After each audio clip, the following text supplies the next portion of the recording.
Hello everyone, welcome to another interesting video on our tech channel.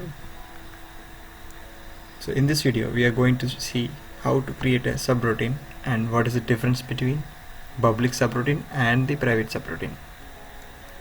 Before jumping into video, please do subscribe and support our channel.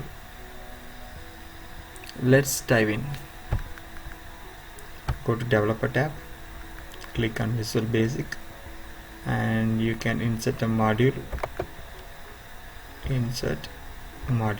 and then you can see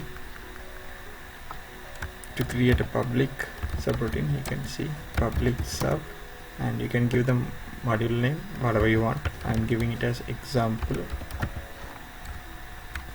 So you can see end sub is automatically created, which is a predefined function which automatically create a end subroutine for the particular subroutine.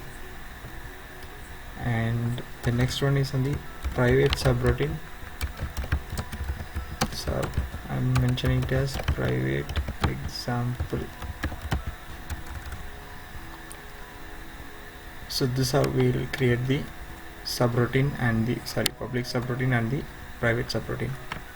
So here you may get confused. So what is the difference between private and public subroutine? So to know the difference, go back to your Excel, go to developer tab and click on macros. You will get to know, you can able to see only the subroutine name which is created under public subroutine, not with the private subroutine. So which means you cannot access the subroutine which is created as a private in the module which we have created now. Even this cannot be assigned to any buttons which you are going to create in the future. Hope you have enjoyed this video. Thanks for watching. Stay tuned for next Technical Tuesday. Bye.